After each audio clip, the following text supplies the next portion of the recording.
Hey, Jesse. Hello, Lindsay. Holy shit. Hello. We've got guests today. We do. We do. And so, hey, Aaron. And hey, Morgan. Hello, Aaron and Morgan. Yay. Yay. Yay. Yay. Yay. Whoa. Yay. Oh, wait. Yay. And we even have a special guest that may be on this later on. So maybe we'll see. We'll see. So you bring the guest and I'll bring the guest and we'll have all guests. We're guesting. So Aaron Russell Sumner is my best friend for oh my God. Almost 20 years. Yeah. Well, if we met, Yeah. That was 18 years ago. Yeah. You were a babe and I was in my mid-20s. And Morgan is her wife that we absolutely fucking love. And she's still a babe. Morgan's still a babe. Nope. She's Aaron. Oh yeah. Aaron will always be. Yeah. Compared to my age, Aaron is a babe. And then Morgan is the babe of this table right now. So great to have you guys on. Thank you for coming. Yeah. Jesse surprised me. I did. Oh my God. I Lindsay had no didn't idea. know, y'all. Lindsay did not know. At all. And then all of a sudden, she's in the crapper, right? Let me break this story down to you guys. I literally was. Yeah. Lindsay's dropping a deuce, right? And they come in the front door and I'm like, wait a minute, Lindsay's pooping. And Aaron's like, should I be quiet? Should I be real quiet? And I'm like, no, it's okay. Let me go get my cooler. Let me go do this. And Morgan's like, what do I need to do? This is your plan. Oh my gosh, what do I need to do? And I'm like, I'm just going to go in here and hang out with Lindsay. And then we're talking about the trash heap again. The trash heap from Fraggle Rock. Fraggle Rock, trying to find out who did the voice. I thought it was a female, and it was a dude, singer, like R&B singer or something. I was like, wasn't she like Motown or something? Was it that Momo? Was it Momo? It might have been. I don't know. But we'll have to deep dive on that later. So the trash heap was where we got all of our wisdom over here on this side of the table. Me and Lindsay. They're a little bit younger. I know they've probably watched Fraggle Rock. Yeah. Oh, okay. Good. So that's where we got our knowledge. That's our real parents there. Well, you forgot that Lindsay's parents wouldn't allow her to watch Fraggle Rock. Yeah, so when I lived with my real mother, or my birth mother, I won't say real, my birth mother, that was like all that we watched. Yeah. Because it was in the height of it was in its peak. And then when I moved in with my dad and stepmother, they were like, no, Fraggles are the devil. You're not allowed to dance your cares away in the name of Jesus. And it was like a whole era in for me. And I mourned that show. And I was wanting to and dance everything my cares as a childhood. Yeah. I had worries for another day. So when my kids Let were the older, music play. Down at Fraggle Rock. Yeah. And then the doozers. We talked about the doozers, and that taught us work ethic. Because it's you work hard, but you always have somebody just eating everything that you do, So well, that's what I was going to say when I would go visit my cousin, who's a little older than me. She let her daughter watch it on video on VHS. So it was like, ooh, I can watch Fraggle Rock, and I was 14, and I was like, I can watch Fraggle Rock again. But hey, over here, this isn't and then I have kids. This isn't a Fraggle Rock episode, though, Lindsay. I'm not trying to cut you off. Okay. This is a Revolution episode. Yeah. Okay. This is a Revolution episode. And that's why I got that. Y'all love some Revolution stuff. You love the little fist in the air, and I love it. And we're going to get on that. So Lindsay comes out of the crapper. Boom. I got her on video. I'm going to put it on all the socials. I was like, why is he videoing me? And my sister showed up. So it's like everybody's all of a sudden, she came out to a poo-poo party. It was really cool. Yeah. Guess what? Congratulations. Here we are. Yes. Poo-poo party. Poo-poo party. So I walked out to the garage and I saw Aaron and Morgan and I almost fell. Yeah. I was like, it took me a minute to register that they were standing in front of me. And then I was like, okay, hugs. Time for hugs. And I was like, oh my God. And it was weird because you randomly mentioned Aaron's famous smoked salmon dip earlier while we were having food. Having a little lunch. You can't have that without Aaron. No, you can't. I literally, exactly. I was like, why is, literally in my head, I'm like, that's weird that he would just bring that up out of nowhere. I think you misunderstand the sneakiness over here. I do. Is that from Adam Sandler? Yeah. Very, very sneaky. That's very sneaky. John Turturro, right? Yeah. But we're going to have Mr. a revolution. We're going to be talking about something that I know a little bit about, and I've been around it for many, many years.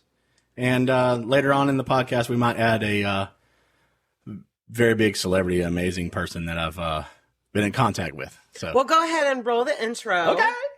Okay, you guys And ready? then we're gonna Happy keep Friday. going. Yes. Happy Friday. Friday. Let's do this. Woo. Yes. I hope everybody's weekend is amazing.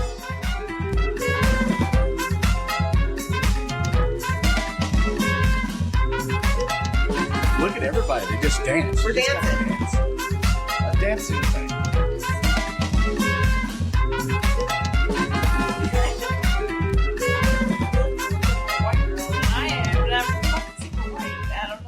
So first, Jesse, I got to ask you, what are you drinking today? I didn't ask you. Off the rip. Well, when Erin came over, she brought some vodka. And we talked about her cup, which actually said it's not the Kool-Aid, it's flavor. It says it's not Kool-Aid. It's actually Flavor Aid. Flavor Yes. Aid. So, of course, I break out Flavor Aid because it goes good with vodka. So It really me and does. Actually, Erin and I were drinking Jim Jim Jones. Jones over here. Yeah, that is what we have. That Vodka vodka and Flavor Aid Flavor is the Aid. Jim Jones. That's the Gen Z Jim Jones. Yes. Yeah. Aaron, what are you, or Morgan, what are you having to drink? Oh, yeah. Aaron 2.0.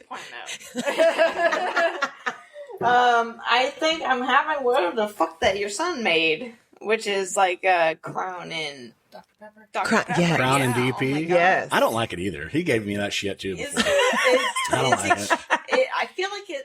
I'm drinking Jolly Ranchers. Like Okay. I don't know. What to That's do a with straight. this. Yeah, yeah. Just drink it, I guess, but and never drink it again. I was thinking, back in our youth, there was a it was a malt liquor, or it was a malt drink called Zima Zima. that we would put Jolly Ranchers in Hit and us let up them if you've soak. heard of Zima. If you have had benders on Zima, let us know. Right? I don't even know what that drink was. It was a little seltzery, But you little. put a Jolly Rancher in It it. had no flavor at all. Yeah. But if that's why we would put the Jolly Ranchers in.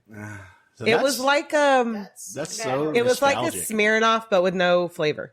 So we would put the Jolly Ranchers in to get the flavor. You had to let them sit a while, dissolve, do the thing, and that was our. That was what us '80s babies were drinking in the late '90s, Late 90s. mid to late '90s. Yeah, So what are you drinking over there, Lindsay? I have. So I had to get White Claw this week because I did all my shopping at Walmart instead of Aldi, where I usually get my Vista Bay seltzers. But I got White Claws. I got the pack that has the peach and the mango. Sweet. And as we've talked about before, I don't like the mango by itself, but mixed with the peach, it is superb. So that is what I have in my Buc-ee's Full cup. on. And I wanted to say a quick little disclaimer because this is around a lot of Native American history and Native American things we're going to be plugging in here. And we like to drink on our podcast, but we do it responsibly. Yes. And I know that alcoholism throughout reservations and things and throughout, just society, period, we do it responsibly over here. And if you're going to drink and partake, do it responsibly. Yes. Yes. Disclaimer. Disclaimer. TM, or whatever. claimers and claiming, disclaiming. Yes. So that's what our thing is about. Like we have drinks, we talk about the drinks, and we talk about whatever Lindsay's talking about. True crime. And she puddles me, and I don't know this script over here, but I know a little bit about it. And I'm just excited about this whole day. Everybody around me is amazing. And I just wanted to say thank you, Lindsay, for having us here. And thank you. Yes. Yeah. And thank you guys for coming all the way over from Jacksonville, which is our leading city in listeners. Yes, So thank you, Jacksonville. Thank you, Jacksonville, period. We love you. Yes. Duval. Go Jags. Sorry. Oh, yeah, they could go. And what's the baseball? wanted to. What's the baseball team? The Jumbo Shrimp or some shit? Jacksonville Sun, was it? Is it Oh Shrimp yeah, I Rat? forgot. Was It was the. Oh, is it the? Is There it is still a- the What's the Sunners? Suns? That was the It's jumbo. the shrimp. Jumbo Shrimp. Oh. Well, we love us some Jumbo Yeah, Shrimp. I don't. Yeah. I feel a certain type of way about that. I do too. I would rather be a sun than a shrimp. Scramps. Shrimping. That's Yeah. cool though. Whatever. Change your name. Whatever. I just acquired some shrimp traps, and I'm Ooh. super wanting to shrimp. You want to go shrimp on the boat like Forrest? I don't have a fucking boat. We're gonna get her. She's got the trap. We're gonna get her like a 5-gallon bucket. She can get in that. And this is my Jenny. So we'll just take you to the beach, and you can just like No, do you it can't. like Just- wade out there with the nets. So Yeah. In her 5-gallon bucket I'll with tell Jenny you where on it can go, but I'm not going to share it here. Okay, Oh, we'll talk about that later. Secret. Because Otherwise, I'm gonna get any fucking shrimp. Right, yes. You cannot know about Morgan's It's secret on Dunn's location. Creek somewhere. It's I like, guarantee no, wrong. Oh, whatever. No. She's like, absolutely not. it. Shout out to Dunn's Creek and take it to the Matthews Bridge. Shut the fuck up. Is that the one that I hate? Yeah, I think. That's you the one hate that's the Matthews steep. Bridge. No, Going- that's the Dames Point. The Okay. Damon's It's a Point. fucking nightmare. The All right, cruise guess ships what? keep hitting. Shrimp can actually collect on any fucking bridge Oh. in North Florida. Pick a bridge. Speak of bridge. Okay. Look at her. She got a career going on over Yeah, here. She's going to be a fucking career rich. shrimp boat Somehow, captain I don't know. with I just want fucking a shrimp. 5-gallon bucket. She- It was cool in New Hampshire. We stayed at Hampton Beach and we woke up early to see the sunrise and we watched a shrimp boat. all morning. Oh, all morning. Sunrise That's so at the shrimp cool. boat. Yeah. Ding, ding, just kind of going by. It was super cute. It was like I got pictures of it. It's a whole thing. the It's a rocky memory. inlets in Really? the background. The sun that's just come so up cool. perfectly right where we were at. Oh. Anyhow, Lindsay, we have Yes. stories. We do. So Stories. we drink things, we tell stories. She puddles us. She's going to horrifically puddle us with true And crime. then Jesse plugs a band at the end. So Yeah. always make sure that you stay till the end to hear some new music because enlighten yourself. Yes. Embrace I hope new you guys music. do because Happy Native American Month, everybody. Indigenous. Yes. Indigenous And yeah, peoples. welcome to November. Welcome to Indigenous. What is it?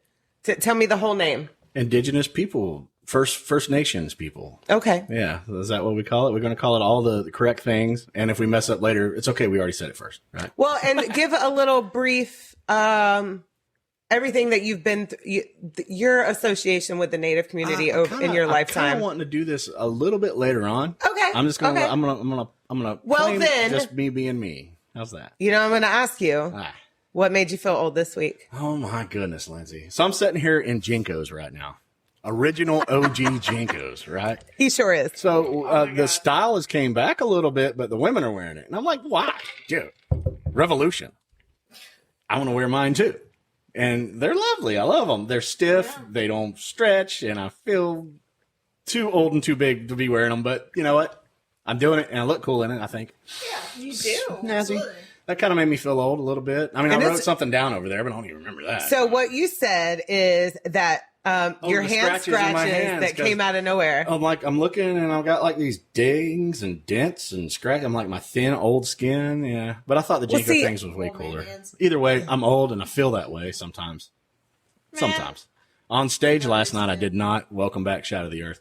We kicked ass. Yes, and they played with Yeah. Galactic Empire. That was fucking rad, I man. heard so much about that. So good. It's fucking awesome. All the audio's coming back. I'm like, my chick really did good.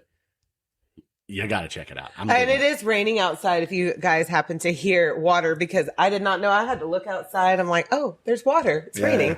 And then in comes the cold front. We're going to experience 3 days of winter. And then we're Wow, back. I can't. I fucking can't wait. Well, 3 that's days of, what. 3 days of fall, we'll say. Yeah, you get like what, 2 Yes. weeks of winter a year. Yeah. It's not consecutive. No, Yeah. not at all. No. It'll go Yeah, from like- 30 to 80 within 2 days in Florida. I'm gonna pretend I like live in fucking Pennsylvania. I feel like you would enjoy because y'all were kind of aiming toward like what Tennessee area or something. Virginia. Virginia. Mhm. Yeah, you're We kind of were, aiming towards seasons. We were looking to transfer within the company, but now we no longer work there. But Pittsburgh is Okay. my Yeah. good friend 'Cause I her can, wife live up there.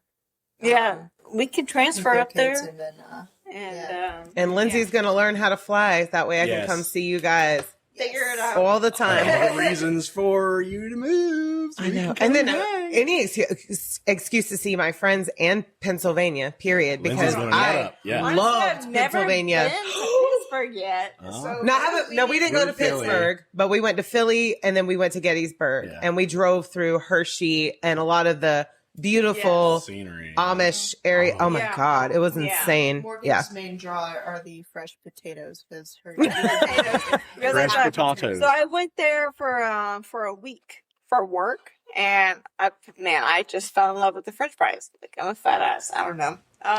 But- Listen, we love us some food at this Girl, table. Let's start a I was side like, "Yeah, we podcast gotta and talk move about here because food. It's amazing. And she's like, yada yada, it's just whatever. It's just not my thing. But yeah, she was like, it's not my thing, because it's just farmland, and honestly, the political scene is just not the best. I think it's very tough when it comes to politics right now, and we're not going to really get into it. Yeah. We're not going to get into it because it's very complicated. Yeah. But this is a revolution podcast on this one.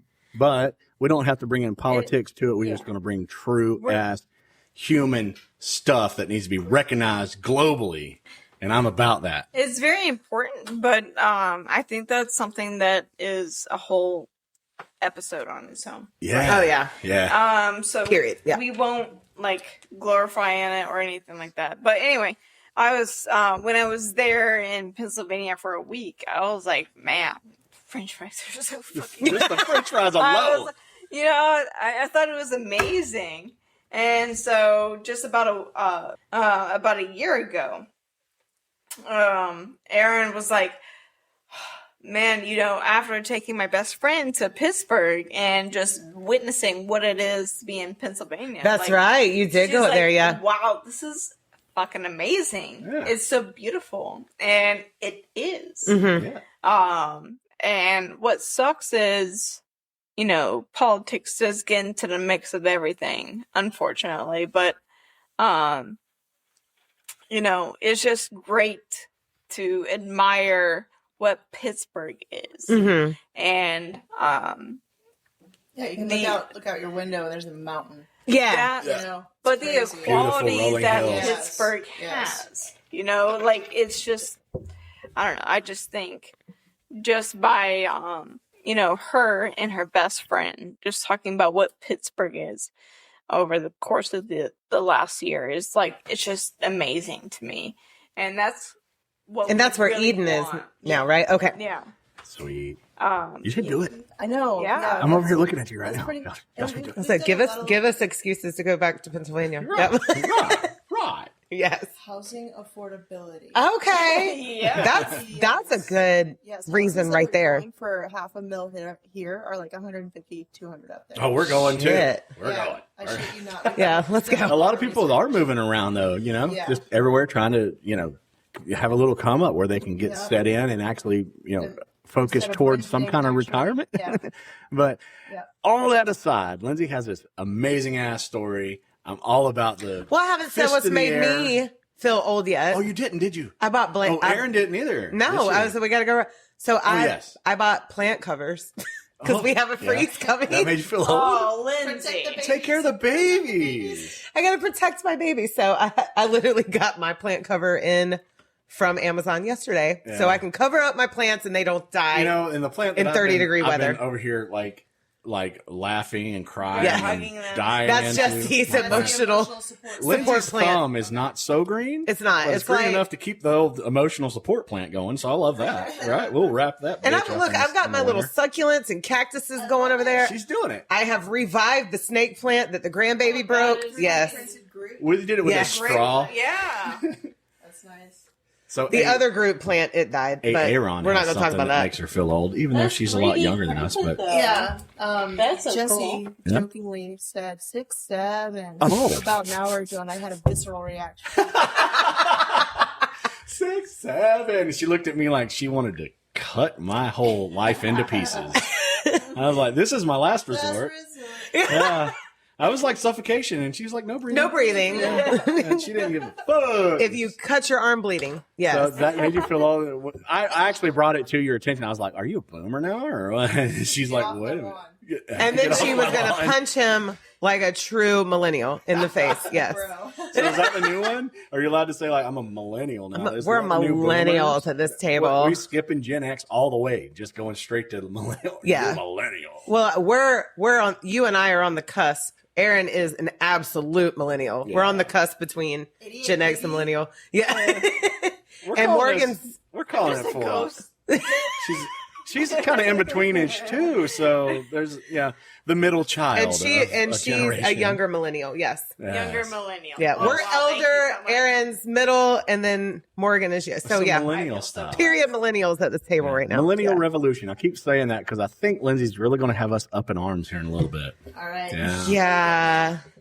I'm so happy that y'all are here, but I am sad about the case that I'm about to present to you because it is rough. Yeah. Welcome to All my right. world. Yeah. Buckle up, bitches. Well, my world as well. Shit. So there are a lot of trigger warnings in this episode. This is a horrific case that happened just this year and is unfortunately unsolved. So this is a recent case. Very recent. But it's been an epidemic for years. Oh yeah. It's been We're going gonna get forever. into that, right? It's just recently uncovered. Yes, this happened this year. So Emily Carla Pike was a member of the San Carlos Apache tribe and grew up on the reservation. I put in Mesa, Arizona, but that is wrong. It just said this southeastern Arizona is where that tribe or where that reservation is. Mesa, Arizona is where she will end up. But we'll talk about that. So she was born on May 16th, 2010 to Stephanie Ducella and Jensen Pike. She had 4 other siblings named Jasper, Destiny, Damari, and Josiah. And she was also very close with her cousins, Jada and Tyria. She was very soft-spoken, caring, artistic, and her favorite color was pink, which I resonate with. That's my second favorite color. Second. So it's purple, pink, silver, black. Yes, for me. And she loved animals and eventually wanted to become a veterinarian. Unfortunately, her home life was not great. Her father was in and out of prison most of her life and is currently serving time now. It's for minor infractions, he's kind of institutionalized. Her mother struggled with addiction, but as of 2024, it seems she is on the road to sobriety. In early 2023, Emily was 12 years old, and she reported that she had been sexually assaulted, and the offender was not charged at the time, but later would be because he assaulted somebody else. But unfortunately, hers kind of went unnoticed. Yeah. And I hate that. Later, in July of 2023, Emily reported that she was sexually assaulted again.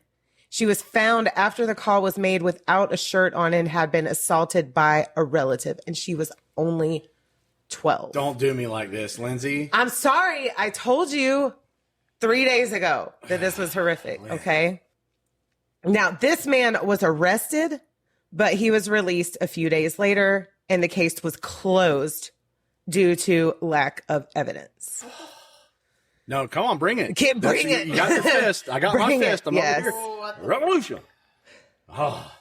Now, Emily's mother felt that the person who conducted Emily's interview was not concerned enough and did not like their family. Are you fucking serious? Yeah, that's, and Did I they do a would- rape kit? Like, was a just lot of the embarrassed past right cases here. are just kind of washed away. yeah. You know what I mean? Unfortunately, this happens a lot with any woman of color and a lot with Indigenous women. And I just unfortunately, wanted to say, like, there's a lot of times I don't even plug in and ask those questions that come to me because I don't want to know more. Jesse's like, I don't want it to bog me down later on. I'm very appreciative that y'all are plugging in and Yes. do it every bit. You got more women at the table today, I love bud. that. I love that in this conversation because I don't have to put it in there because y'all are just going to keep bringing it. I think I'm going to get like 3 waves of just bringing it over here. I think it's going to come because of the questions and the replies and everything. I don't usually ask a lot of those other than just me being puddled. I love that y'all are bringing it, dude. I'm excited about. Well, I'm about to tell him something else because allegedly, I'm not excited about this whole story, but I'm excited about like everybody being here. This is going to be. Yeah. Whew. I mean, Jesse, for one, like, I don't have any, like, personal experience with this stuff, and I'm thankful for that. right? Same. But, I'm still a woman. Yeah. I still have to deal with being a woman, and I don't find it fun. No. Like, I No. find it, You know, and 90% of womanhood sucks. Like being a woman sucks. agree. Like, yeah. and guess objective, what? just a whatever. woman, Yeah. I'm a woman trying to get into a man's world, and what a lot of people think is a man's world, and I think it's different. It's you know, I'm a mechanic in a man's world, you know, as a woman, and so you know, it's tough for me being there. You know, a lot of men just think I'm dumb. You know, To punch him in the face. yeah, right, yeah. Some of the let's coolest do it. mechanics are women to me, you know? And even when Erin was she applied for a position at my work, and it was just like, nah. The boss was like, nah, I don't really want a chick working back there. I'm like, are you kidding me? This is the coolest bro of mine right here, you know? Dude was like, no, not so. I've experienced that on the other hand of, And I hate that. you guys just being everything that we just respect and let you be. We don't So, care. yeah. We So I let think- everybody be everybody. I think bottom line is like men are growing, right? Like just masculinity as a whole, and culture is growing, and I love that.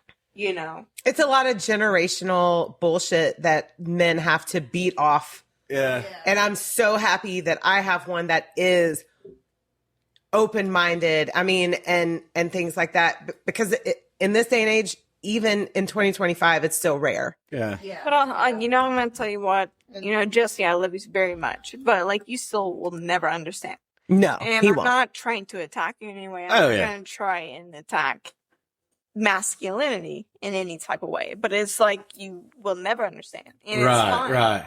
That's fine.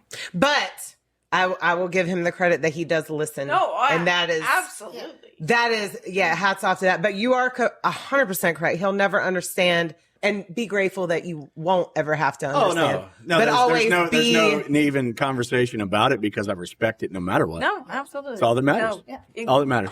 I think respect bottom everything. line is we fucking love you because you're the guy that you are. Oh, Exactly. Thank you so much. Thank you. And that's why you're here, because we love you so Yes. much. We love all you guys so much. Thank you. Well, unfortunately, in this particular case, also, allegedly, because it's not confirmed, but allegedly, there wasn't any paperwork filed about this second assault. You fucking kid me. At all.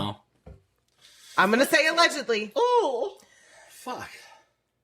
There were a lot of agencies involved there are a lot of agencies involved when something like this happens on a reservation, and one will blame the other when the information goes unnoticed. The system will fail Emily more times than should ever be allowed. She's not the only one, but she is who we are talking about today. And this is going to be a rough one. I'm just going to keep that at the top. So after 2 assaults in 1 year, this poor sweet girl, her mental health declined, and she would attempt suicide more than once. She was only 12. Ugh. And this would lead to her being removed from her home and into the care of the San Carlos Apache Tribal Social Service, who would put her in a group home. And this group home was called Sacred Journey, Inc. in Mesa, Arizona. She would be there off and on for the next year and a half. This was 100 miles away from her reservation. It's a long way from home. I mean, we have traversed up and down highways, so 100 miles to us doesn't seem like a lot. But Well, for you have somebody no who way. is not Yeah. traveled, 100 miles is a lot. And to be stuck with a bunch of, you don't know what kind of people. Yeah. And Right. You're back in some kind of situation that could happen again. And I Now think you're this- going to flip me a lot more shit over Well, here. is that for us. this A lot more group- shit. This group home is for girls from ages 7 to 18. And their description says that they utilize a holistic therapeutic approach to provide each child with a supportive, non-judgmental, culturally based experience so that each child can enhance and develop life skills for future survival once they return to their natural environment.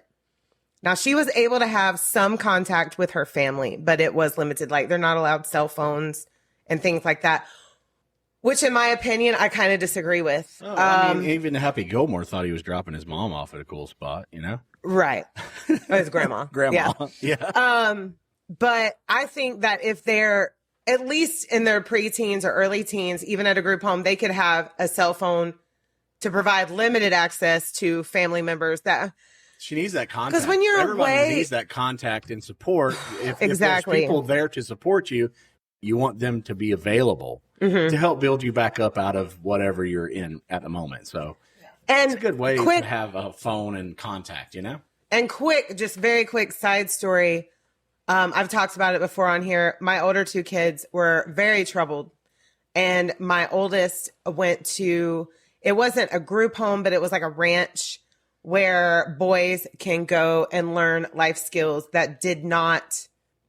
It's basically boys that would either get in trouble a lot and not want to listen to their parents. So they would go there and they would learn more structure, more repetitive type situations. And one of the stipulations when he went there, it was for a very brief time. Unfortunately, I think it would have helped if he had been there more long term, but Yeah. the ex-husband intervened. But anyways, Yeah, and then being like a stepfather, honestly, I wanted to plug this in. Like, I wasn't so corporal on them, but at the time, it was more shock and awe. I would do Well, more shock and awe things, and it was just like, this isn't working, and I don't want to level up to But the- anything crazy. So it was like, we need to make choices. We need to the make thing that I decisions. didn't like was they did require the first 2 weeks that they are there, no contact with the family at all, which is very hard for me. Yeah. I don't understand those type of systems. Well, I mean, I kind of get it because I wanted to say one word on that. Well, it's 2 words. Reset. Oh my God, Aaron's gonna punch you in the face. I don't even gotta punch you in the face We'll this talk time. about that Aaron's later. gonna do it. No, we have broke that down, I think, on the We pod have broken before. it down. Yeah. Aaron was in a band of mine. Yes. But anyhow, we'll talk about that. If you guys want to hear about it, hit us up. And Just a it's the real reset. quick. The reset though was for them to actually break away a little bit from the household and let them kind of reset their way of structure and everything in that environment. If And you my get that. oldest was the same age as Emily at that time, and 12 is young, That's young. still. She's a baby. That's- She's a baby. And she's been through so much already. Oh. All right, yeah, Already. way more than my kid went through. Yeah, so I mean, my kid went through some shit, but nothing like Emily has gone through. Yeah, I feel like more than Period. anybody at this table. And I I mean, especially that age for sure. You know, it's just horrific. You know, we have our dog Chewy that went through boot camp. and Yes, he was there for a Chewy. month. So Aw. like We couldn't see him. but yeah, we couldn't nothing. see him or anything for a Yeah, month. these are the mothers of my niece and nephew fur babies. Yes. Yes. R. Our niece and Is it nephew fur R babies. or hour? Is it Our. R or hour?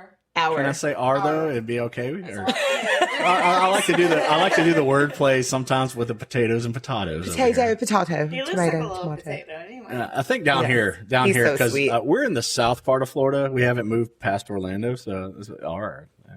R. Whatever. You mean we're the It north? makes sense, We're in the north whatever. part of Florida, you mean? No. The north part of Florida is the south. Yeah. When you go past We're in the Orlando, southern. Yeah. We're Yeah. in when you north. go Yeah. past, We're closer to it Georgia. changes to the Yeah. north again. Well, Yeah. what were you saying about Chewy though? Because of the boot camp. Oh, I was just saying that, you know. And that was hard for you guys. I remember Yeah. because I was like Had to conversing with Aaron about it. That was fucking tough, man. Yeah. That's your baby. You love your animals. And Yeah. they're just part of you, and they're your kids. He's so. a dog compared to a child. So, like, it's yeah. completely, no. But, like, don't the The disrespect- Chewy But you- I mean, journey. you understand that yeah. Yeah, we. I'm doing like this again, Aaron, over here, but I'm not going to say it. Yeah, I'm not going to say Well, let's say these fur babies are both rescues, and that makes you guys even more awesome because they I'm are going to say it anyhow. rescues. 6'7". 6'7". I did it. Look at Well, her. the kids, She's hating on me over there. Look at her. the kids at Sacred Journey were free to come and go with permission. Like they could go to the store, the movies, things like that, but they would have a time allotment. Well, Emily and this, and also many other kids at this place, and group homes all over the country, probably the world, would start running away because she just wanted to go home. But home was 100 miles away. So she would be reported missing 4 times between September and November of 2023.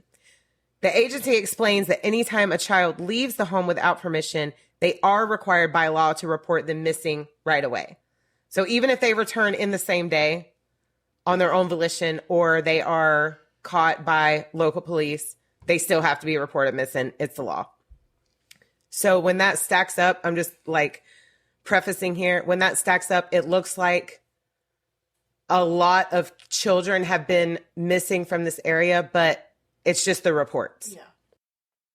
So when she would be found and returned by police, she would beg not to return because of the chores and duties that the kids were required to do. Now, they were required to do things like scrub walls, baseboards, toilets, depending on whatever, like any kind of punishment. And they also, this facility felt like structure and chores was a way to regulate wild and free kids, because a lot of these kids who had come from troubled homes did not know any type of structure. And not to take away like the missing Native American people. No. At all. I'm just explaining this agency. How they do their records. Right. And, this kid ran away, so they're missing. Well, they and also how they did their daily lives. Right. And I can just attest from my oldest child being in a situation like this, he would have to do the same thing. Like, they had chores in the morning, school during the day, more chores in the afternoon. It was like farming instead, but honestly, farming type chores. Can you really boil down a lot of it either way to the hardship and things that are happening in Native American culture and society within reservations? There's a lot of things that we don't know about because we're fortunate over here doing our things, but what they have to they have to live in. It's a whole different world than what a white person lives in. And we don't understand it. A whole different world. I can pull up my poverty childhood or whatever and relate some things and alcoholism with my father and things like that. I can pull up some things and I get some of it, but we don't really grasp what's deep rooted Native American things that are going on, indigenous people. Well, I was going to say, really, like I said, her father poverty-stricken societies, and there's a lot of. And her father was in and out of prison, and her mother was an addict. So it's just terrible situation. Period. I mean, bottom line is there are a lot of programs that are geared towards structure and just rehabilitating kids, but there are some shitty ones. There's a lot of shitty ones. And kids who are not used to any type of structure whatsoever, this is shocking to them. Yeah. So of course they're going and then she just wanted to go home. Boom. Even if home sucked. To what she's comfortable with. That's what she wanted to be back with. Horrific, right. It's still comfortable in some but ways. Again, it's kind of it just gears towards that it was a shitty program. Right. Yeah. So far, I'm not hearing good Well, that's what I'm going to get into next, because she complained that some of the staff were awful to her, and this would be confirmed by other kids in the home. There were other kids in the home. There was another one lady that I watched on YouTube. I should have written her name down, who spoke about this case. She said that she actually talked to other kids in the home, and one kid said that she would have rather gone to jail than go back to this home. All right.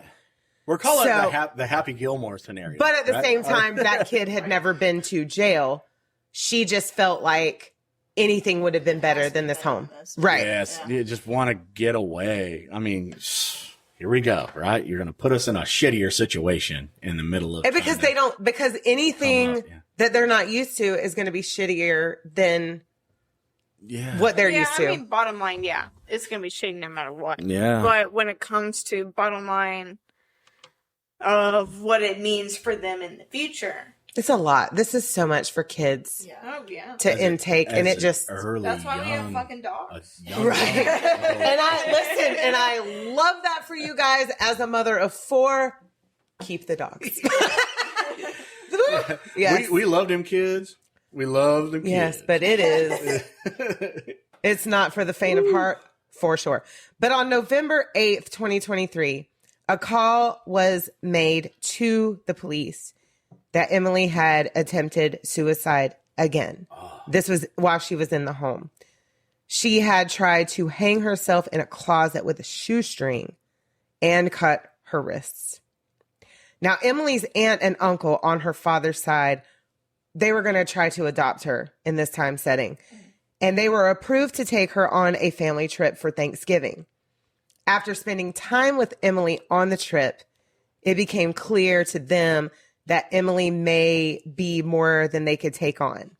So they were shopping at a mall and she ran away. This was on Black Friday. So, you know, the malls are insane. They had to report her missing because gigantic mall, they were in somewhere in the Oklahoma and Utah area. That was where they were going. She was going to go meet more relatives, things like that. Well, she was found by an officer and she just screamed to him that she just wanted to go home to her mother or the group home. So even being out with her aunt and uncle was like too much for her. She was doing the best she could to try to get back to everybody else and have a little bit. She just wanted her mom, period. And unfortunately, her mom was not in a mental state to be a good mom to her at that time. You got me turning. And she didn't understand that. I know. Listen, I'm gonna plant the whole time. I swear. I'm really so sorry. Sit in the pot. Well, and her Aunt Carolyn was like, hey, you know, Emily, we're here for you and just want to help you and love you. And the officer that was like detaining her had like a hold of her arm and Emily reached for his gun. So Carolyn said that Emily expressed that she wanted to die by suicide and she would see her relatives in hell. Like she was very troubled. Up over here. I know, I am too. I can't even look at you right now because I'm going to go into full-blown tears. Don't you look at me. So when this happened, she was taken to a hospital for suicide watch. And then she was taken back to the group home and then into a behavioral treatment center for a year. And I couldn't find a lot of what happened anytime during this behavioral treatment center period. Well, then she went back to the group home after a year at the treatment center. And they said that she was in a better mental state.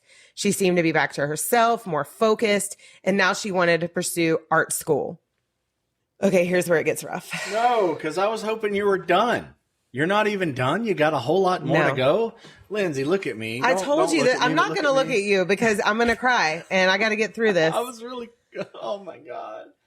Oh my God. So on January 27th of this year, 2025, Emily asked permission to use the home's computer to contact her mother and was told no. Obviously, that made her upset. So later on in the day, a church group came through to do some activities with the girls. It said in a lot of the resources that I watched that this particular church group and other ones would come in and just like volunteer their time to lift these kids' spirits up, to make things better, to do activities with her or with them.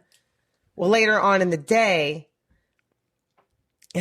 Emily would sneak out of the window to either meet up with a boy that she had met through guitar lessons or to hitchhike home to her mother.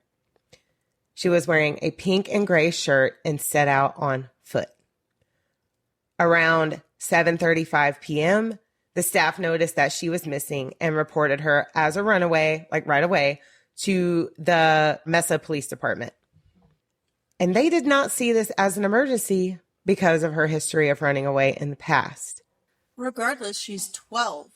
She was 14 at this time. I'm sorry. She's freshly 14 at this time. That's where the tears come in because it's broken. I know.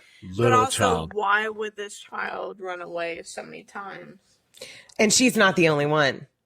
Like, yeah. Yeah, there's roots of nastiness. But hey, if you run away so many times, you become normal. Right. You know? Like, that's kind of... And and Aaron knows, I went through that with my second child. Like, our literal local police department got tired of me calling.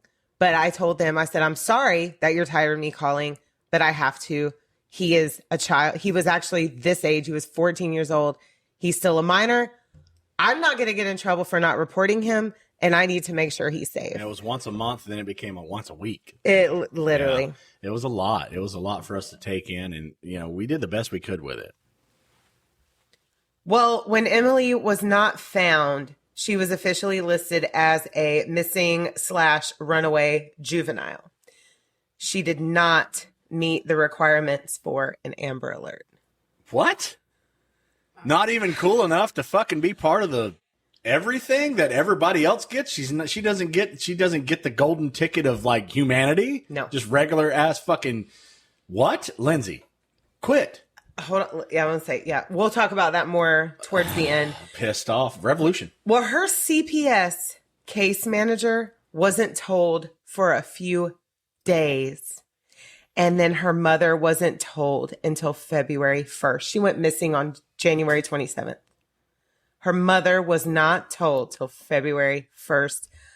Let that sink in. That's why we drink. Probably. That's our drink about it. For so many reasons, but yet I think. Yeah. I want our two guests over here just to get fired the fuck up right now because I know they're ready. They're holding in. Look I out. was going to say, why the fuck not about the Amber Alert? Because this isn't the 70s. This is, 2024? And I'm really not sure. Like, as much as I looked into it and everything, all anybody could say was she didn't meet the requirements for an Amber Alert. I don't know if it's because she was a teenager or because she was a multiple time runaway. I don't know. But that pissed me off. But flyers were put up everywhere with her description.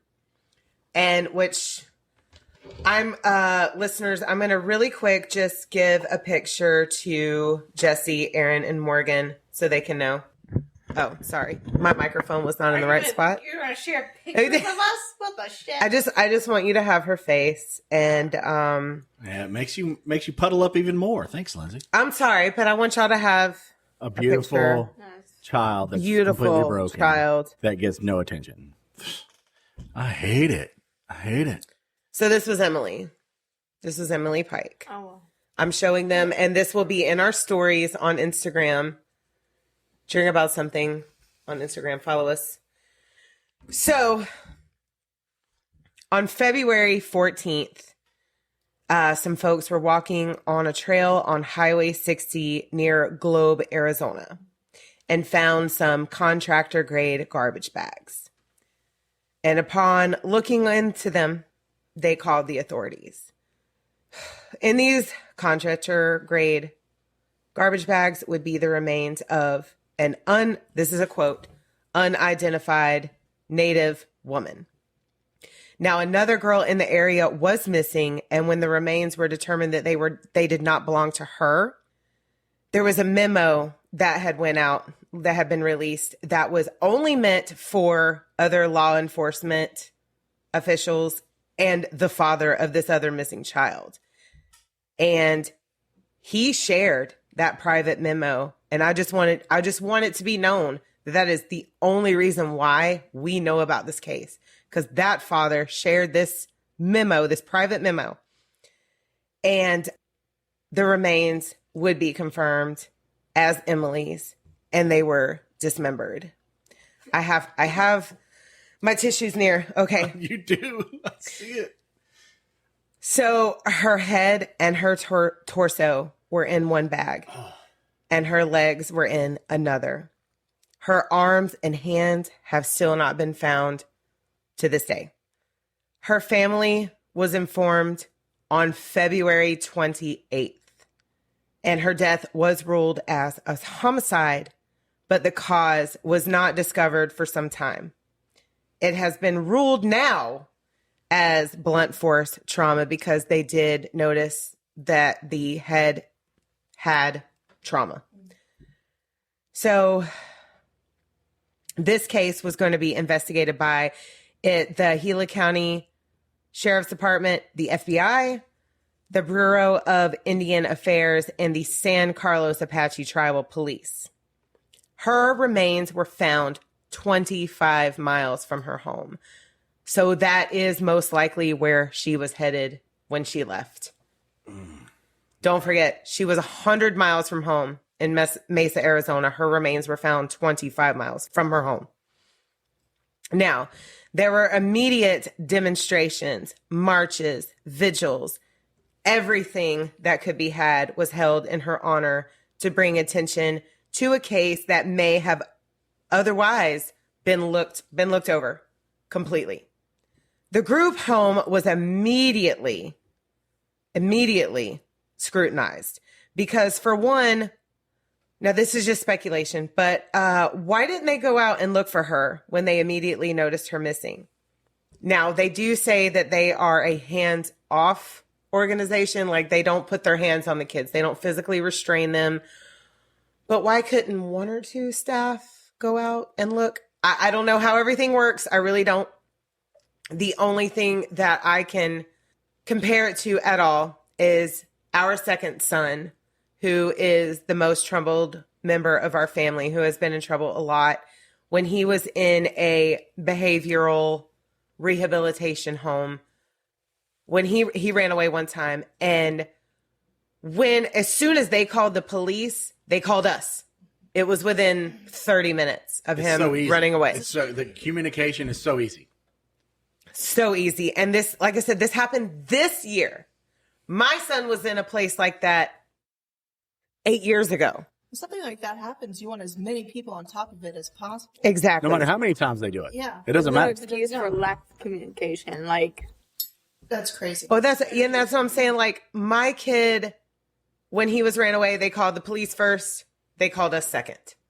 And it was all within a 30-minute. And I mean, this really bothers me. All of the miscommunication. You know, the agencies would all start pointing at one another, like, for the blame of why this person didn't do this and that person didn't do that. And the adult responsible for that child, no matter what circumstance that child was in, it doesn't matter. Whoever was responsible for that child is at fault. exactly. Bottom line. It doesn't matter. And for the lack of communication to what happened to her, yada, yada, like, that is their fault for not reporting sooner. But also the law enforcement for not taking it seriously. Like, And pointing fingers at each other for blame does not help find this child. no, So, it yeah. doesn't. But I think bottom line is, like, law enforcement could have done more. Well, they wouldn't have to point fingers at each other. That's what I'm saying. Like, them pointing fingers at each other doesn't make it any less horrific. No. Well, where Morgan's talking about, though, over here. Oh, I is understand her first point, like, of responsibility. completely. Right. You don't stop until it's solved. Exactly. You don't stop. Okay, I'm responsible. I don't stop until I have found the best outcome for whatever situation. So you're Amber Alert You're involved. could have saved her life also. Like, all of that. Immediate. Go outside I don't of your think jurisdiction, because if you feel like that's some bullshit, the inner turmoil and people wanting to fight against each other between two different societies and two different entities or whatever that are supposed to be there for these people, And the only reason you keep moving on out in bigger things. Yeah. You're like, okay, I'm going up the ladder. You're not doing it. I'm going to go on outside of this and get somebody that will, you the know? only reason they're pointing fingers now is because the child is dead. exactly. And that's the And dismembered. because of Like, parts of Nobody her body wants to have look not like been the found. bad guy. Exactly. Nobody wants to look like the bad guy. Exactly. But first point is the adult that And is truthfully, responsible. like, if Yeah. I were in this circumstance, right, and I was to be the head of this child, I was supposed to be looking after her, and something happened while she was under my care, I would beat the shit out of myself. Mm-hmm. I really. If you go to what I this, actually would do Yeah, to completely myself. emotionally distraught because you didn't step up to be a decent human being. and if you know? go to this website right now, like, I looked yesterday, the ratings and the Google reviews now are. Now, they are listed technically as closed, but they're not closed, but they are under serious investigation. Yeah. Like, because another thing was that this facility had 30 reported missing kids, but now part of protocol, many of these reports were multiple for the same kid. Like, Emily had, I think, 4 or 5 under just her. Yeah. So it was a total of 18 kids that had ran away. 30 reports total were made for those 18 kids, but all of them except Emily had been, safely returned. There is one more though that they think, and this is alleged, that they think is just waiting out her turning 18 to age out of kind of ride her off. Huh? Right, yeah. Well, no, they think that she has ran away and hidden so that she doesn't have to return because she's about to age out of the Right. system. That's what I'm saying. Right. She's waiting out her time. That way they can be like, okay, we're good. You know, And also for her, she doesn't have to return to this home because both she'll ways, be yeah. overage. Right. So, I mean, this is the point of awareness globally, because our podcast does reach everywhere in the globe now. And thank you for listening, everyone. This is awareness, and it may happen. In your and own I'm going to country, keep plugging awareness. But as far as like missing, murdered, and true crime for Native American people, and especially women, pay attention to what's going on around you and be responsible and level up if you feel like it's not happening in your society and you're not getting the Amber Alert that you need because you're not getting that 30-minute response. Well, I'm about to talk about that here in a second. So. That's where we're at this point. Well, that's our advocate, though. yeah. Right. Well, she didn't have that person to step up. Yeah. And that's just. And when you hear about a 14-year-old who was murdered, speculation's going to run wildly. So people were literally thinking that a sex trafficking ring was happening out of this facility. Now, no official documentation has been, said that could even be a possibility, but it's going to happen. If you have a person in your care that is now deceased and dismembered. So there were even rumors of Emily being a blood sacrifice and that the facility was a cult. Oh, here we go. Yeah. And to me, that takes away the seriousness and the absolute horrific tragedy of what happened to this girl who just wanted to go home to her mom. Right. Well, somebody was trying to lean on that. Right? Yeah. And it's like, stop speculating. Let's just get down to business. Like the system failed her, period. The Amber Alert system was not in her favor, and that would have saved her life. Now, Sarah Turney from Voices of Justice, who I got a lot of my information from, she says, because she knows she has actually worked with foster kids and in a group home environment, she has a little bit of experience. So she says that predators know where these homes are, and they know that kids will run away from them, and those kids will be vulnerable, and that makes my skin fucking crawl. Like, literally. They're targeting all these distraught. Because they're public facilities that are listed on Google. You can look this one up right now. And they know that children will run away from these to try to get home or to try to go to somewhere else. Just try to run away, period. And they're waiting. They're just waiting. And then Emily had 2 people that were not incarcerated for the crimes that they committed against her that now knew that she had reported them to authorities. So I got to take a sip on that. Hold on one second. I think we all should. Bucky's cup. In my Bucky's cup. But fortunately, there is now a law in place called Emily's Law, and which is a turquoise alert system for individuals in federally recognized tribes that do not meet the criteria for an Amber Alert, which, like I said before, may have saved Emily's life. This will help future crimes of this nature. The turquoise. Right. Yeah, the turquoise alert. Now, Indigenous women are 10 times more likely to be murdered or sexually assaulted than any other women in North America. 10 times. That's the awareness we're here for. Yet are one of the least recognized. And we need to change this now. Right. Now. I'm going to plug this. A $150,000 reward has been set for information on Emily's case. Now, and I haven't been able to find any further updates past April of this year. Her family, along with all the agencies I mentioned already, still continue to fight for justice, and no arrests have been made in her murder. And they really, okay, so I told you guys that her hands and arms haven't been found, and they think that those were probably disposed of because of DNA evidence. Like if it's under her fingernails, anything like that. They were thinking that they couldn't identify anything because of what they did by taking that away, probably. Right. And I'm thinking that this is probably from outside of that area where she was trying to get back to her home. She was just trying to go home So to her mom. who knows about what the fuck? And I think that there's targets definitely for places like this. Just like you said, somebody snatched her up and probably offered her a sweet deal.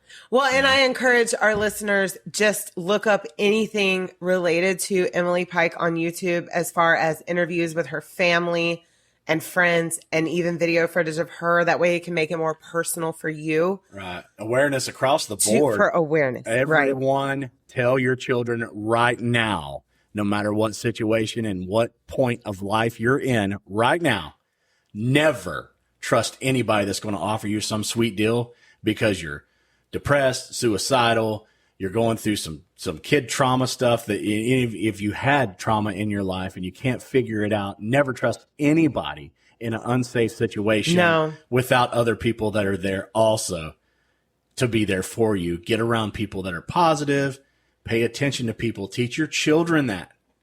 Never. Yeah, do not. Yeah, make sure they know. Do not trust a stranger. Never. Period. They have an agenda, and you don't want to know about it because especially strangers that are right outside a group home setting, like because according to Sarah Turney, and I mean, like literally, listen to any Voices for Justice. So Sarah Turney has, and I'm going to talk about her later on for another case.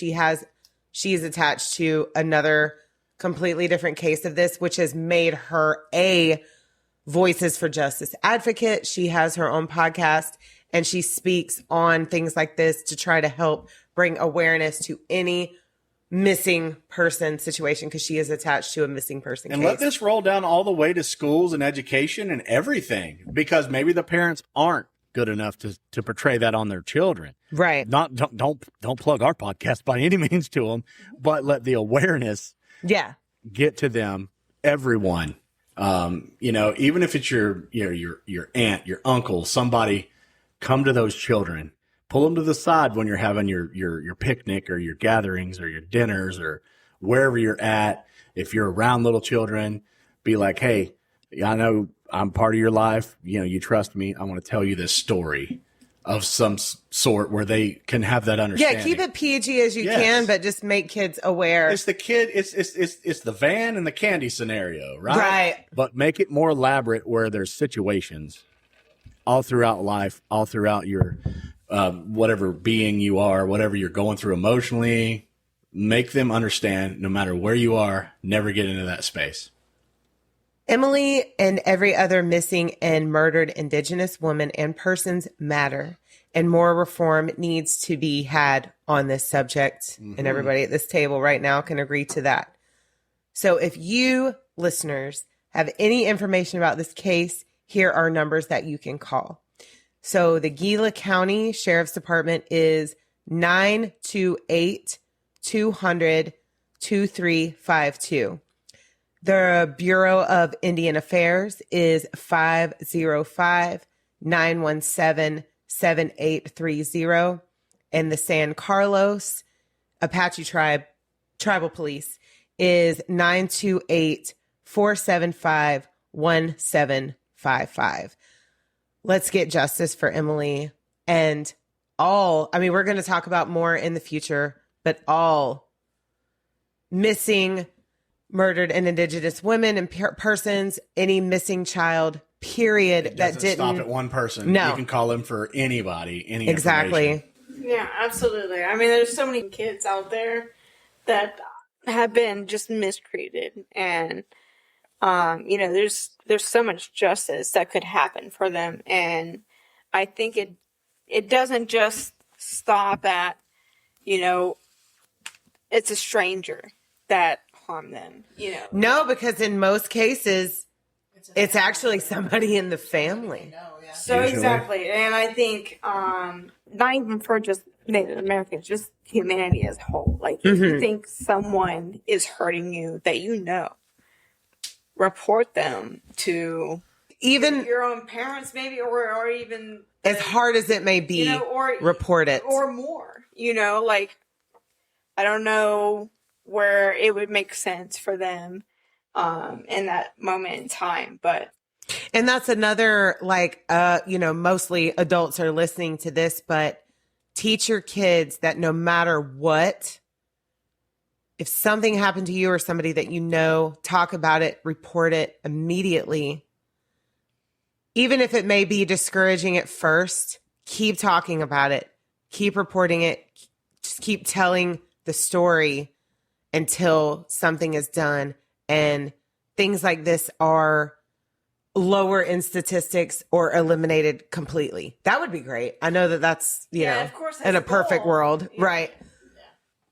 But the statistics around this type of thing are just so large. It's saddening, frightening, all of the above. Like you don't want to think about it as a person in your comfortable world, in your comfortable home, and you haven't been close to something like this. But then when you hear about things like this, you make it personal, share, do the work. A simple share about Emily's case can help tremendously. Put your phones down and have story time. Yeah. Talk about good shit. And on your phone, share the case. There you go. Yes. You got it. Be personable. Be in front and make them understand at their level. To Jesse's point is to just figure your own kid out. Mm-hmm. And Right. Be try good and- parents. Try and figure out their mindset. Mm-hmm. Bottom line. It's tough though. It's so hard. It's so hard. Being a parent is hard. It's insanely hard because you feel like you can never teach them everything that they need to know. And then sometimes when I look at my kids or especially my adult kids, and they have learned something that I didn't teach them, I'm like, oh my God, thank God.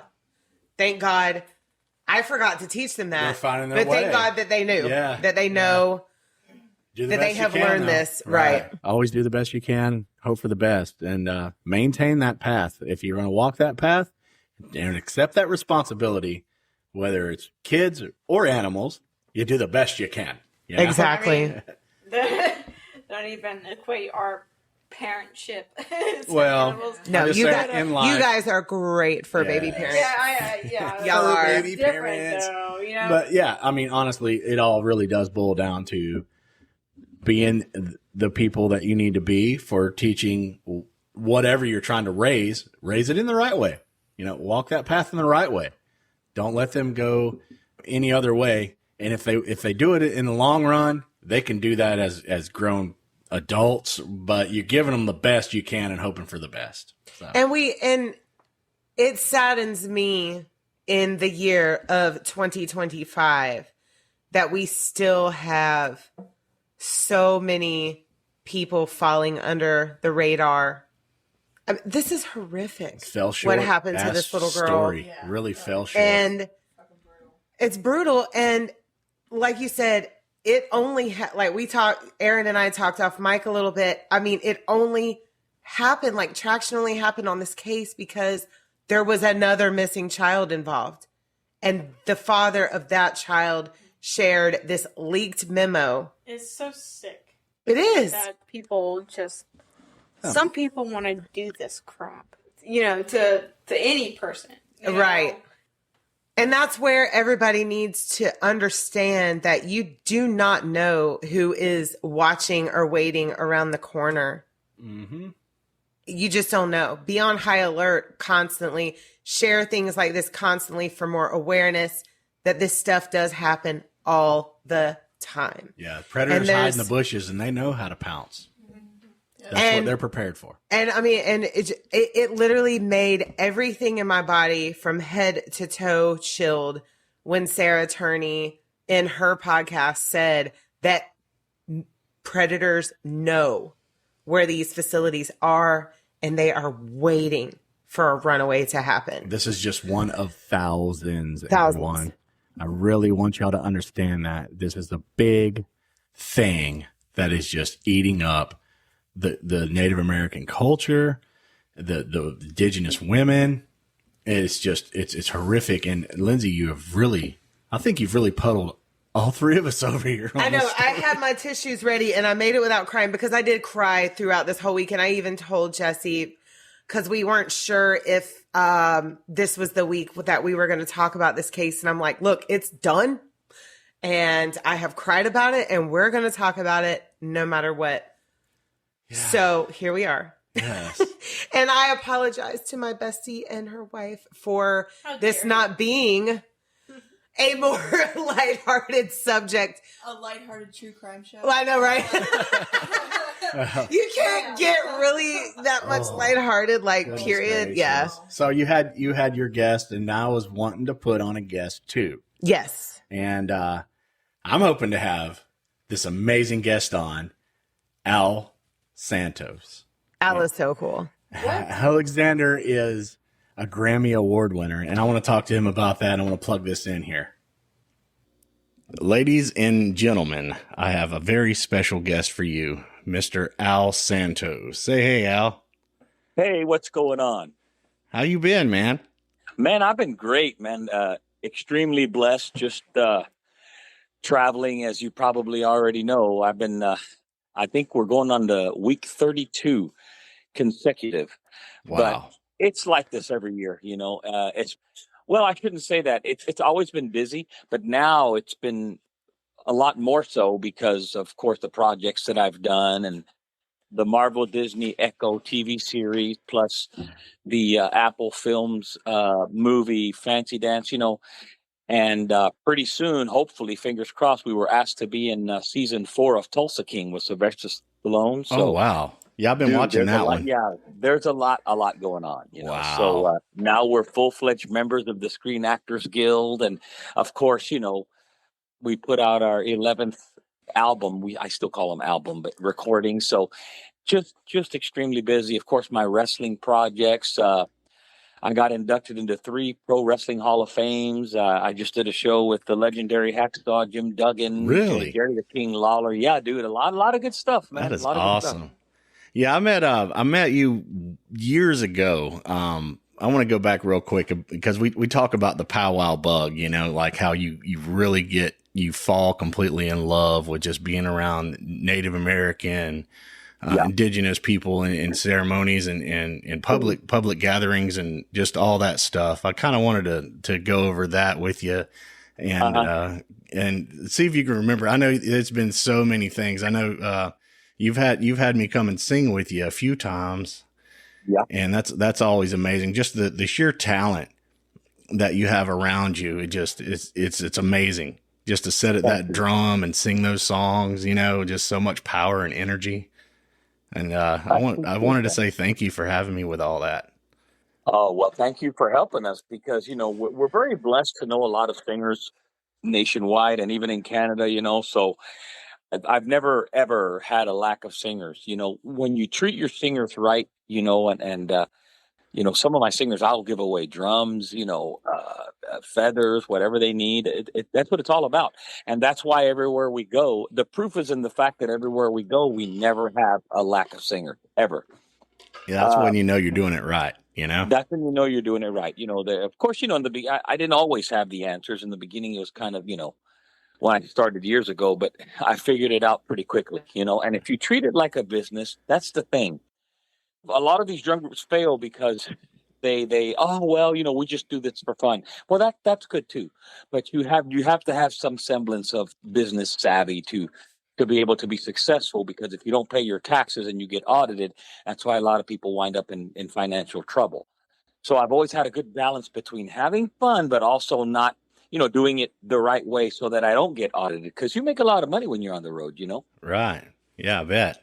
I did it for some years around the Southeast, but nowhere near as professional. Yeah. So well, I remember as a kid, you know, we'd go to like North Carolina and stuff like that, and we'd go to some of the old places like Ghost Town in the Sky, and we'd watch, you know, Rick Bird and all those guys over there. Oh yeah.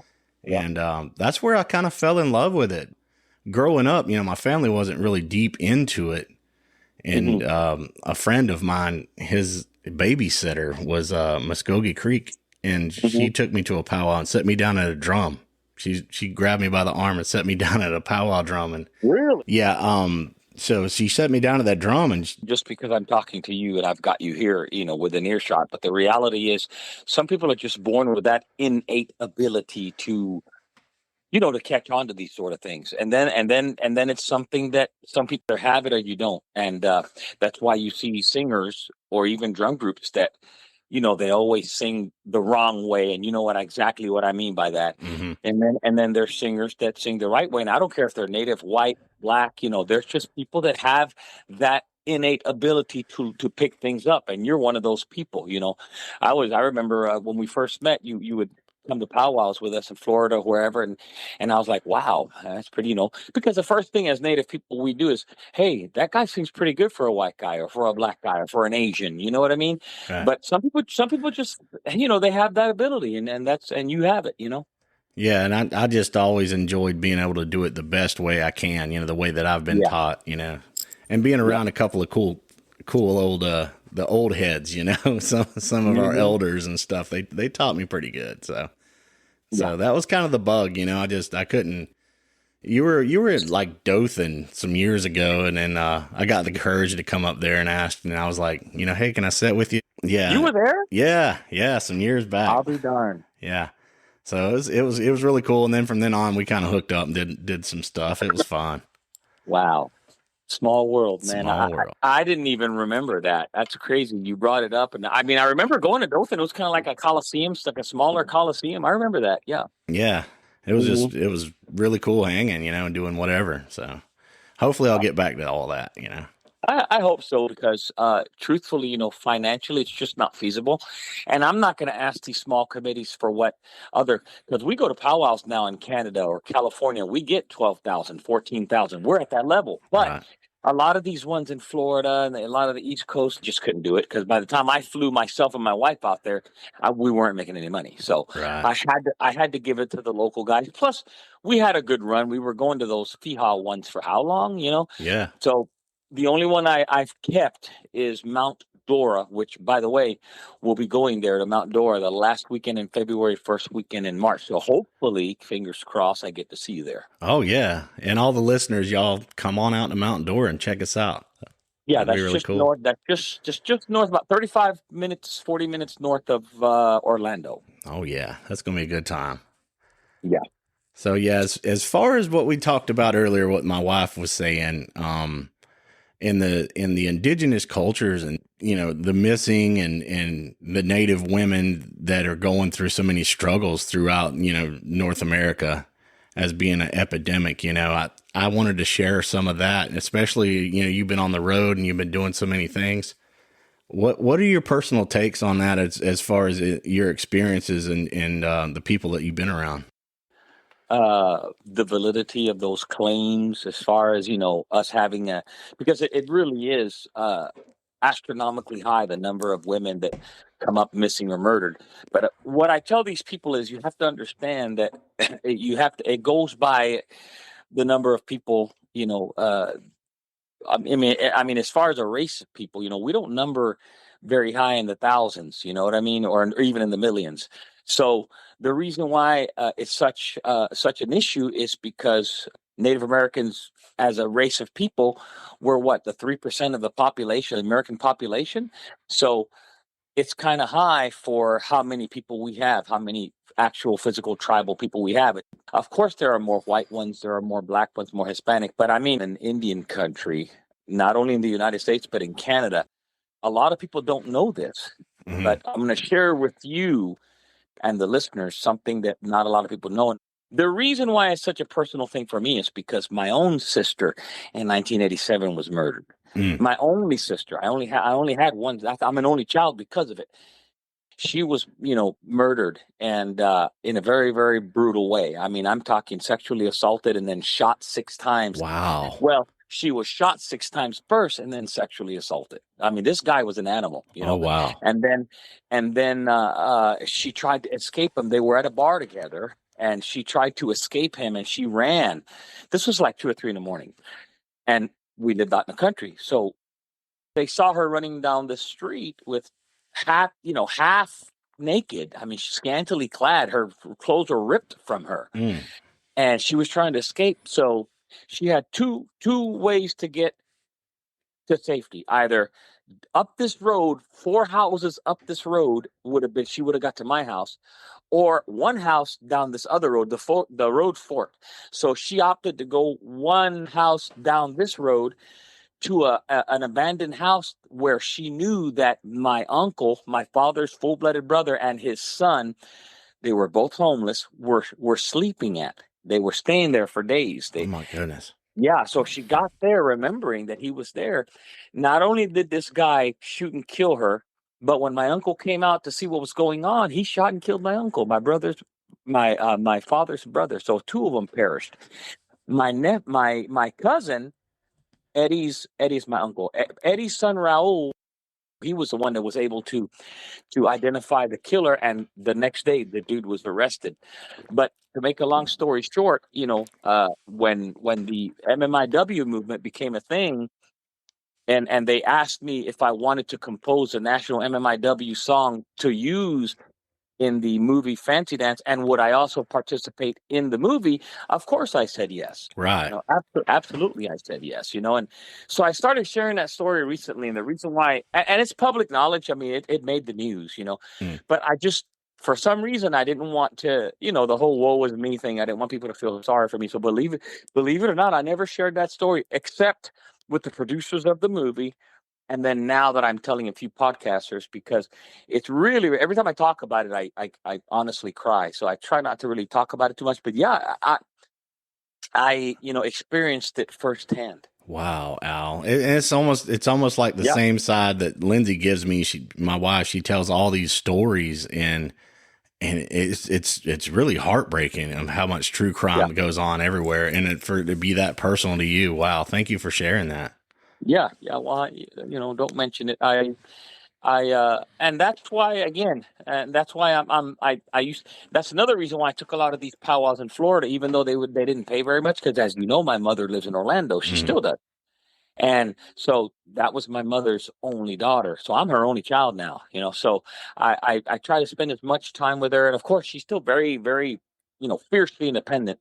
That's why she hasn't moved to Oklahoma with me. She's almost 80 years old. She still lives by herself. So, but I try to go see her as much as possible. So that was kind of my excuse to keep going there for the little amount of money I did, because I got to go see my mom. But now we're in the process of getting her moved here. So that's not I don't have to worry about that anymore. But yeah, that was when they asked me to be a part of that. I was like, wow. And then of course, it featured Lily Gladstone, and she was in that Killers of the Flower Moon movie with Robert De Niro. So that was a hell of an experience, man. We really had fun, but it was, dude, as you can imagine, it was very emotional for me, man, doing that movie.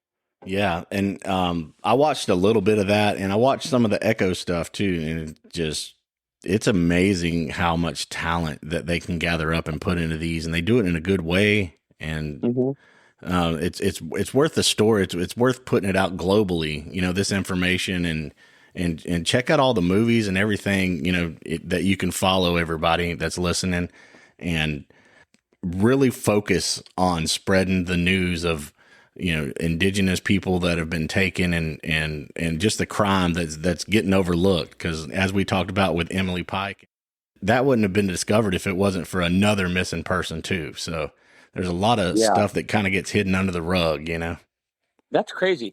Now I don't, even though I do more podcasts covering Marvel Disney's Echo, because it's part of the Marvel Disney franchise, or the Marvel franchise, and it's kind of a big deal. I do more podcasts on that, but I don't really talk too much about that one, because I'll admit, folks, if you're going to watch it, it's a little on the hokey side. But yeah, the Emily Pike thing, like I was telling you, it's that was crazy. That one of my singers was actually Lee Pike from Apache. So as I was saying, that's why I was familiar with that case. Right, and that's just wild to be around. So many things, and it's everywhere. It's all across North America, Canada, and even a guy that I work with in Wyoming said that he even knows that there was like a ring full of sex traffickers and things up near the border and everything up that way. So I really feel like they're kind of targeting certain places and things, like my wife was saying earlier in the story. Mm-hmm. But all this really just, it's a good way for us to put out true crime across the world and globally. And I really do appreciate having you on and telling your story. And thank you so much. And as far as, your career and everything's going, dude, you got a Grammy. How was that? Well, before I get into that, I also want to point out that it's easier for these sex traffickers to commit these types of crimes on Indian land because a lot of the government agencies don't have jurisdiction on it. So it's easy to get away with a crime on the reservation. I hate to say it, but Yeah. But as far as the Grammys, so what happened was years ago, original members of Eulali, that female trio, Native American trio, Yep. she called me and she said, "Hey, what are you doing right now?" This was like 1 o'clock in the morning. I had just gone to bed, and I said, "I'm not doing anything. What's going on?" "Well, I'm sending a limo to pick you up." I said, "What?" "I'm sending a limo to pick you up. We need you to come in and do some guttural chants, like kind of Native American guttural chants for a project we're working on." So I thought she was pulling my leg. So sure enough, about 45 minutes later, a limo pulled up and I was already dressed. My little brother Chico, Stephen Perez, wanted to go with me. So he went with me and we got in this limo. Of course, my then wife stayed home with the kids. And this limo takes us to New York City. I was living in Staten Island, New York, but takes us to actual Manhattan. Right in front of this huge, tall building. We get out, they open the door, we go in there, go up to the whatever floor it was. I walk in there, and there's this guy who introduces himself and says, "I'm such and such. I'm the president of Noise Productions too." They shuffle me into the studio, put the headset on me, and say, "Can you mimic the sound of kind of like Arabic Native American chanting?" And give me a few clips, snippets, sound clips. So I, of course, went, "Oh, no, no," and I did different ones, and they selected one. I was in there no more than 6-7 minutes. Wow. The guy says, "Awesome." He shook my hand, made me sign a contract as a studio musician so that I wouldn't be entitled to royalties, and says, "I heard you were a cigar smoker." Sonny Moreno told him I was a cigar smoker. Sure enough, he gave me a box of Cuban cigars. I think they gave me like $2,000 or $3,000. I don't remember what the money was, but I remember the next day, Sonny calling me saying, "Hey, I got another check for you." It was for like $1,500. But the funny part about it is, as I was walking out, out of the studio the night before. I looked into this room and I saw who I thought looked like Tom Cruise. Oh, wow. The movie star. And sure enough, come to find out, I had just done a little guttural part for the motion picture soundtrack. And barely hear it. In Mission That's my Impossible. voice. Wow. Yeah, that was crazy. So I got bit by the bug, and of course I joined the American Indian Dance Theater. Went all over the world. I've been all over the world. What an amazing journey. I mean, that is just amazing. Especially here in Oklahoma. I thought they were going to be like, "Oh, well, he's just a Hispanic or whatever." But, come to find out that Comanches, Hopi, Shoshones, Utes, they're all Aztec speakers. They're related to the Aztec people, And I came to find that out later on. So I have gotten adopted by so many tribal folks here to the point where I've made over 100 songs, but over at least 30 of them belong to families and organizations just right here in Oklahoma. So that's a big accomplishment for somebody who's not from here. Right. To have, I remember us composed, Yeah, we went to the Moa Choctaw powwow together, and we sang them a song, and you created a song for them there. It was really cool. I remember doing that, and I was like, Al just writes all these cool, amazing songs for these areas and all these people. It's just so much talent, and I'm glad you get to share all that everywhere. Man, I appreciate that. And actually, that one there, if you remember, it was my son, Junior, who actually composed the song. I just kind of helped him. But the Moa Choctaw, man, you got a memory. That's I remember that. Yeah, it was good times up on the hill. Good times. Yeah, there you go. Yeah. So yeah, just it's amazing, being able to speak with you and just thinking back about us, doing powwows together and a good drum session and a cigar that evening at the hotel, and oh yeah, all the amazing conversations and it's always been a pleasure hanging out with you and just being around all that talent. It's so amazing. I often wondered if there was something that and I'm sorry I'm using this platform to bring it up, but I often wondered if there was something I said or did wrong because I never saw much of you after that. No, just being busy, you know, and I had my rock band and all going. We're Oh, I still remember that, going. Yeah. Yeah. We played a show just last weekend. We played with a Galactic Empire. They do all the Star Wars metal music and Oh all. yeah, yeah. And, so being able to do that, that's kind of I still get to brush around some amazing talent and some fame. And, you know, we played at Rockville at the Daytona Speedway. You know, we won some competitions and stuff doing the band stuff. So I just been leaning on that and, you know, raising the family and doing, you know, hubby stuff. Yeah. Well, that's good. Nothing wrong with that. I don't know if I ever told you this, but you know, years ago, I was the lead singer for a heavy metal band. I was really big into rock and stuff, and we had a little band, not the Prodigy that made it to fame, but that we were called Prodigy before that Prodigy. Oh, wow. We had a band called Prodigy, and I was the lead singer for it. We had original compositions, and we entered a battle of the bands. Oh my God, where was it? It was in Florida somewhere. I can't think of where it was. Sarasota, something like that. Yeah. And we won. There was wow. like 15 bands there, and we won. And we won a free studio recording. But after we won, the promoter of the actual event took off with the money. We never saw him again, so we never got our studio recording. Yeah, it was pretty lame. But yeah, I was the lead singer of an actual rock band. Isn't that crazy? An original Prodigy. The original Prodigy, the OG. And then after we broke up, of course, years later, another band started, and they called themselves Prodigy. They never made it that big either. That is awesome. So awesome. Yeah, I've done so many competitions and things. I mean, we came in third in the nation. That's how we got to play at Rockville. So we did pretty good. Yeah. And they had like a whole Twitch thing going on with some of the guys and the producers, and even DWP. They all came in, all the guys that came in there and was judging us. And then they had all the folks that were coming across. There was like 150,000 people watching us online, and they voted for us. It was really cool. I love doing that, but I do miss you, though. I'm going to have to come and hang, you know, one of these days. Oh, soon. man, that would be freaking awesome. You know, and again, it's just sometimes there's just missed opportunities, you know. I really wish I could convey to you. So what better way than through this format? But yeah, I really thought the world of you, and I still do. So I missed you too, and I really hope we get to sing together again. And man, we had fun. No, I'm definitely going to come back. We're going to hang. For sure. I mean, that last time we hung out, it was gravity, man. It was just like, we gotta hang, you know? So it was an awesome time for sure. And every time I show up, you're like, so you're sitting next to me. And I'm like, what? Oh yeah, for sure. Well, you know, we have a lot of our stuff, and I'm sure I don't have to tell you this, but for the listening audience, there's a lot of our stuff on different platforms, Spotify. You can just look up Otter Trail Singers, where there's tons of videos on us on YouTube. We have a YouTube channel. We have, of course, a Facebook channel. So for all the people that are interested, you know, you can buy our music online on 22 different platforms.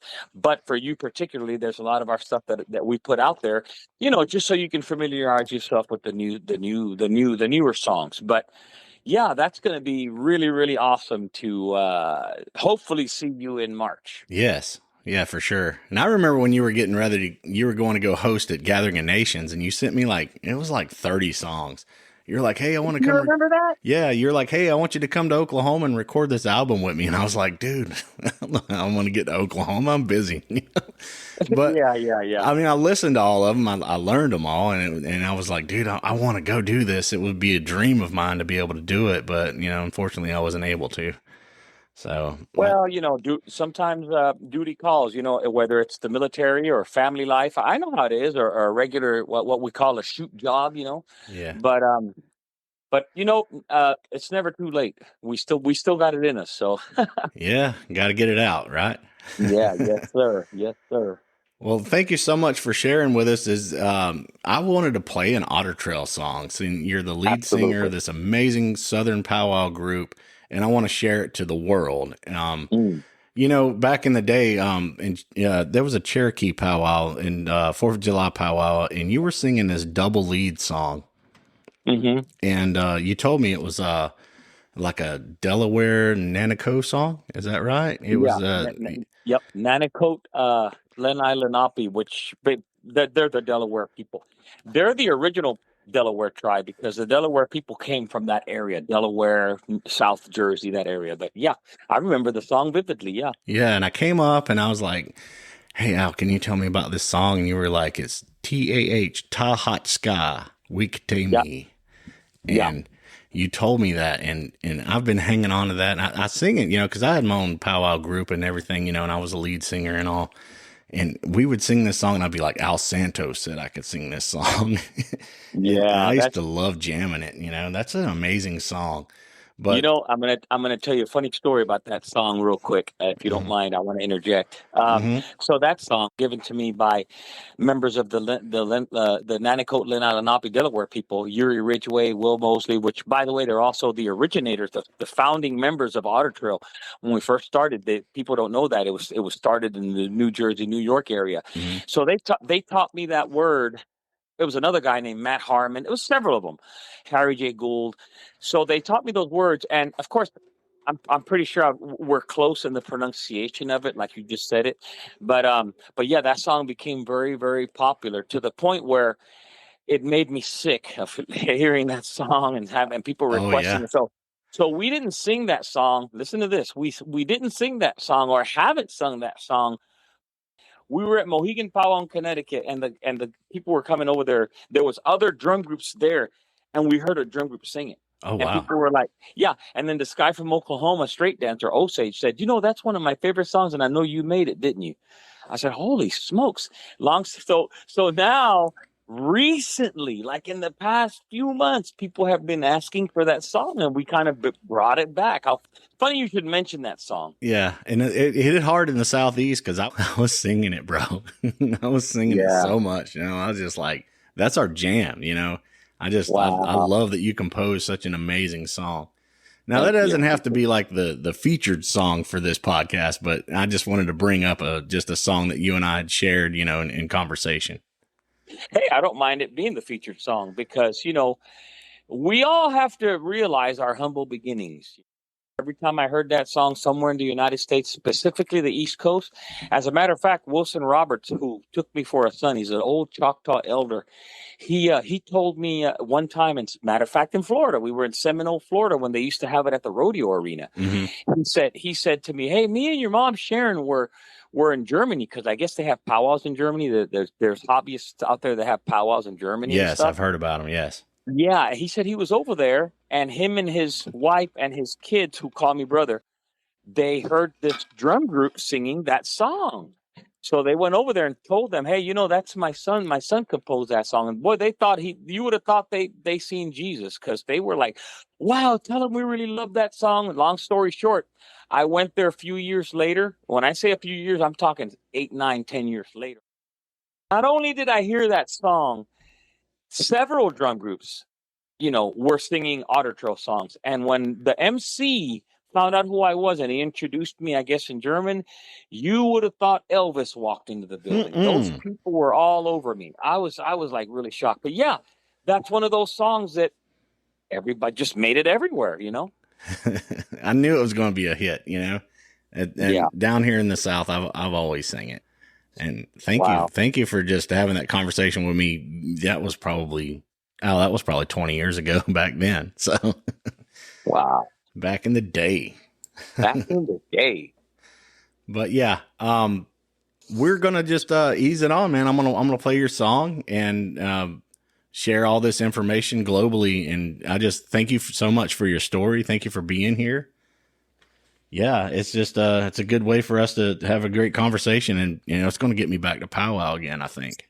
Well, hopefully, I was just about to say that. Hopefully, it causes you to segue back into my life, because really, really, I really enjoy having you as one of my dearest friends, and and also for the listening audience, I'm also, for those that don't know, I'm a 37-year professional wrestler, semi-retired, but I've wrestled everybody, from the Hulk Hogan's to the Ric Flairs of the world. So if you guys get a chance, of course, wrestling is just a show. It's fake, we're characters, but I play an Arab character. So if you guys get a chance, check out Al Farhat also on social media. But more than that, I really appreciate you giving me this opportunity for us to not only catch up, but to be able to, share my story with the people. Yes, and definitely check out all the things that Al has going on. It's just, you're just a global entertainer, movie star, Grammy Award winner, just everything.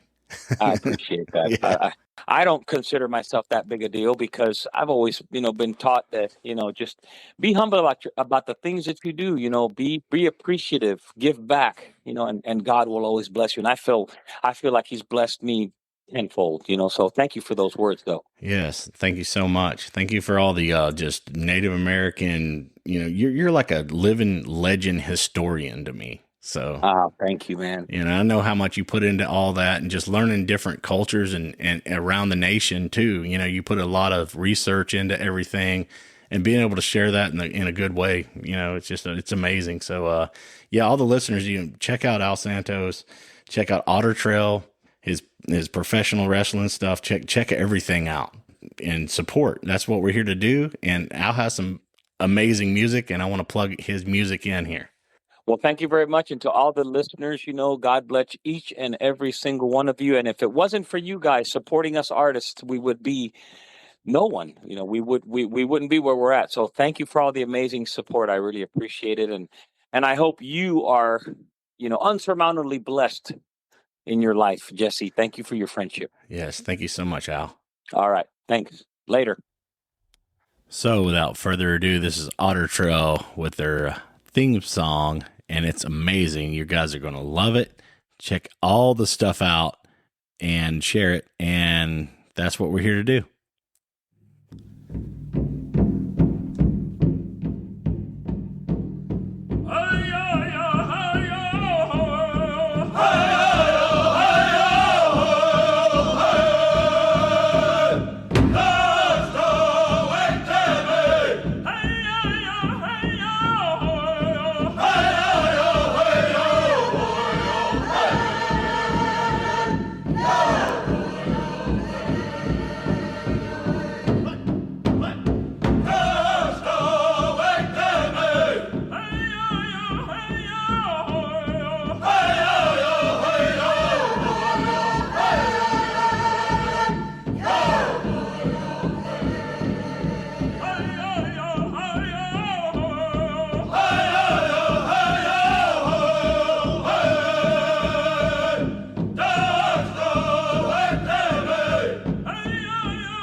Oh my goodness, Lindsay.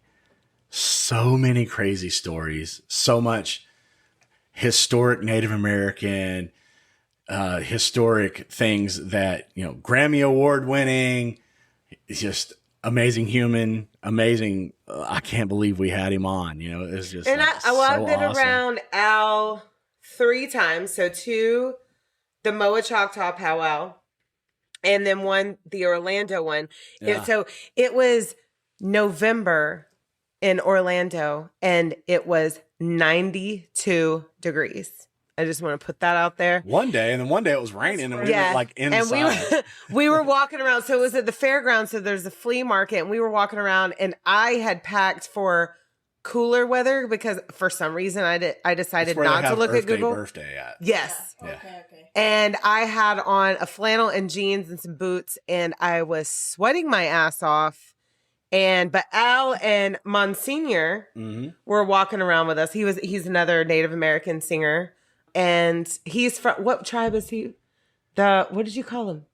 No, I think he's. Or like what did you tell me he was? Kiowa, and So Monsignor is Kiowa? yeah, Okay. yeah. Just another renowned singer, just amazing dude. And you know, they brought us. We played under the little shelter that they had there, and I love that because the sound's way better. You know, it's like we were outside in the field doing our thing, all the tents and all the stuff. And then we went under there and we recorded some stuff, so you can actually check that out. I was on that. I would say, and me and my kids, we spent the majority of our time in the vehicle with the AC on full blast. Yeah. But we did walk around.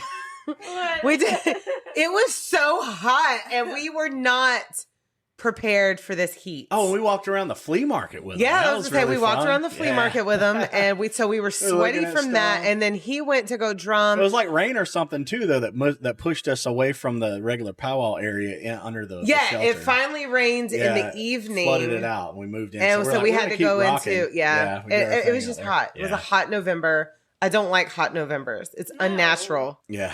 Like, what the fuck? Yes, even though we're in Florida and we understand that it happens sometimes, it's still unnatural. Most of the time.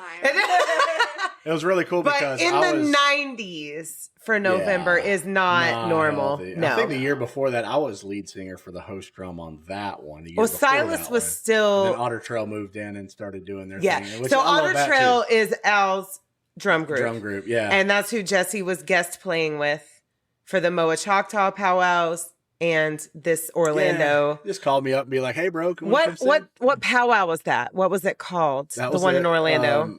AIA, American Indian That's right. Association Yes, powwow. that's what I was getting to. Really Yep. cool stuff. I don't know if they're still having that. I don't know. I don't remember. I've kind of stepped away, Lindsay. I've stepped away. Yes, he stepped away, but that's okay because it's not anything against Native American culture, Oh, I miss you anything guys. I miss whatsoever. The whole fam, the I road. love- I miss yeah. the red road so much.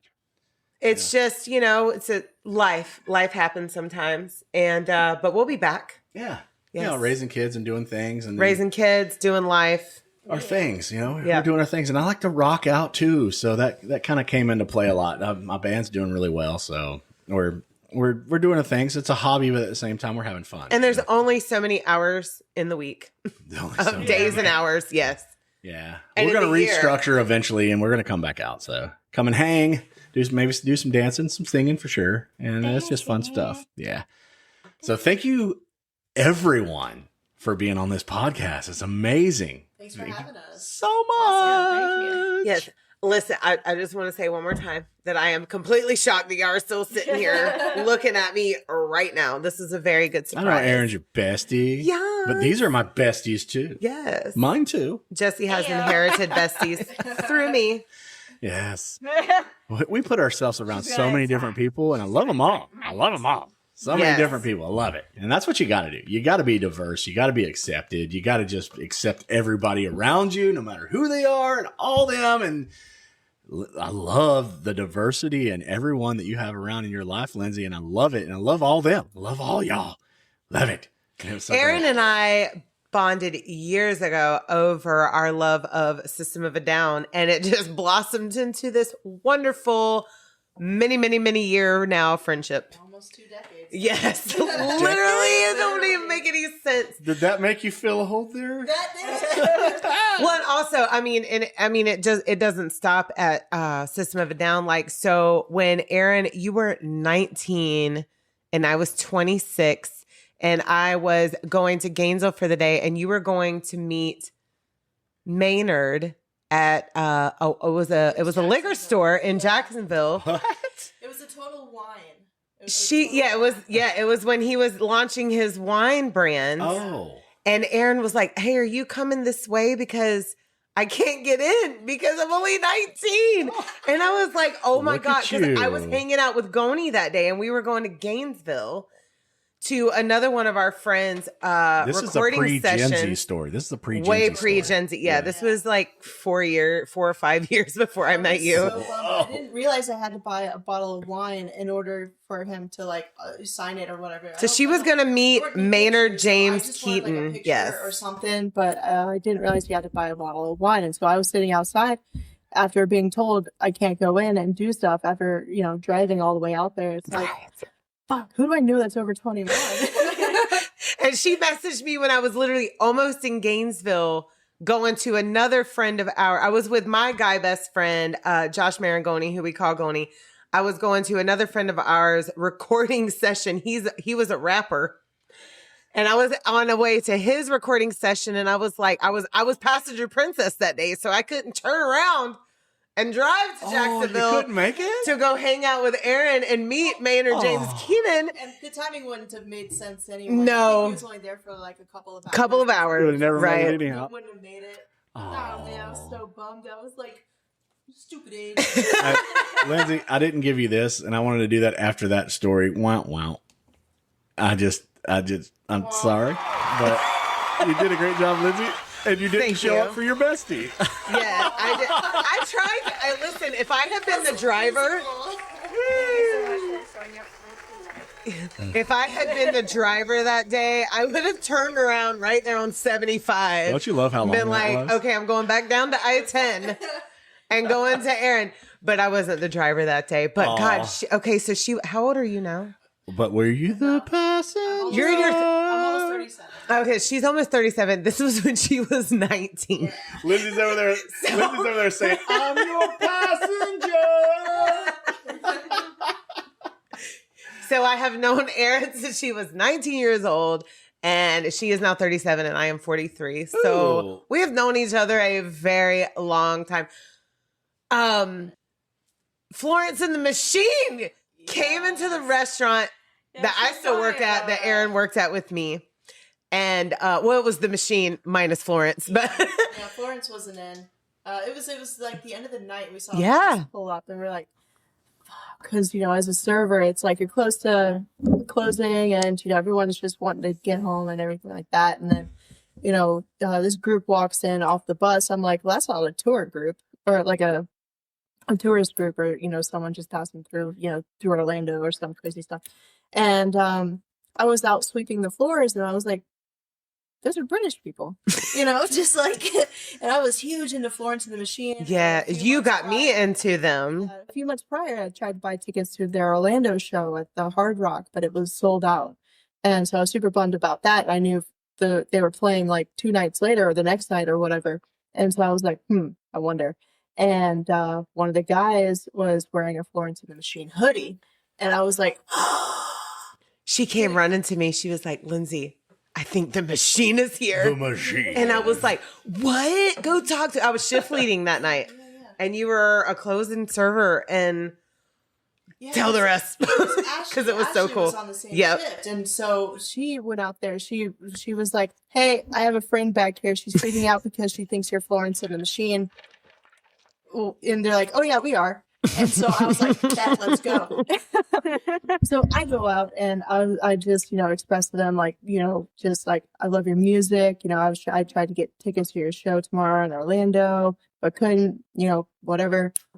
And I'm not sure who the woman was, but she was like, oh, we can get you on the guest list.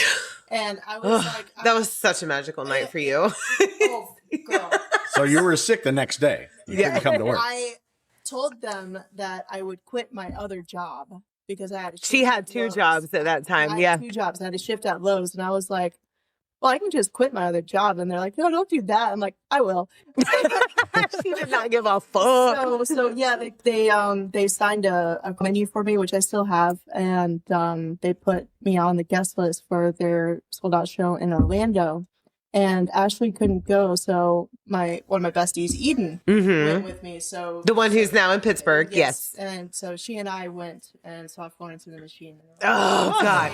And Erin And came back. I was thinking she was going to build it up and not go, but no, she went. She Okay. went. So that was a wah on Lindsay, but the machine brought you. The machine got you. not going. No, she It was came a back not afterwards and told me all about it. So I lived vicariously through Erin for that It show. was truly magical. Like, man. and we were up front at the barricades. Mhm. So I was watching Florence up there, and just like she is a voice. Oh my god, It's insane. God. We It's love ethereal. It's Florence. I swear. Did you clap to the dog days? Yeah. The dog days are over. Yes. Oh. Now we gotta play it. Oh, we're gonna jam out with the dog. Yeah, days we're about to after go put this. on Florence in the So Machine. we share all Fuck kinds this. of music, and this is our first time sharing Native American music. Big part of my history. I really do miss it, Lindsay. And we got to take Erin and Morgan Yeah, to a we're powwow. fucking waiting. There, yeah. Okay, We're let's fucking do waiting. it. Let's go. And I'm gonna put you in the circle because Well, Al is all about letting you guys come and Intertribal participate. dancing. I don't want to be I a got you. farmer, but hey, I'm fucking here for it. Okay, let's do it. White girl dancing. Oh, it's simple. It's just a little step. It's a little knee step. So That's it. they most of them do have they have segments where they can let everybody in the circle and you Yeah, can do some intertribal, stuff. everybody's welcome. Yep. Yep. Okay. Pay attention to the MC, and Al Santos is one of the best. So Al maybe we'll Santos is go- one of the best. Oh, fucking yes, we may go to an Otter Trail show. We might do some singing. Oh, and that hanging. would be, Yeah, that'd be great. so much fun because Yeah. Al is top notch. I'm sure Bro's going to call me. He's going to be like, hey, I'm not come see. a completely seasoned powwow goer, but I have been to Gathering of Nations. I've been to powwows all over the Southeast, and Al Santos is What was that like, top Lindsay, when I notch. took you to the biggest one? Well, as I was telling Erin and Morgan earlier, so that venture, I was actually pregnant with our son and didn't know it, and I cried the entire weekend. It was I think very that was like this. But I form of, probably like, a lot would've of your anyways. flight fear and all your stuff. You're relating a lot of that because you had all that going on and you didn't know about it. I didn't We went know from till the biggest week one later. to Yeah. the smallest one the next weekend. That was really fun. Yeah, so we went to the Gathering of Nations, and that whole week I felt like I was pregnant. I had recently changed birth control, so I didn't know what was going on in my body. And then we went to Panama City Beach, and on the way to the powwow, I told Jesse, stop at that CVS right there. I'm buying a pregnancy test. I have to know. Yeah. And literally at the powwow, in the bathroom of the powwow, I took that pregnancy test, and it was positive. Silas. Hey, Silas. Silas. Yeah. Yeah, we didn't. I didn't find out. I did not find out if he was a male. or No, female. he did not want to care. know. He is the only person that I have ever known my entire life that did not want to know the gender of our not child, wanna and that know. was okay. Yeah. Yeah. It was cool. It was a surprise, and I knew. They told me. Having 3 previously.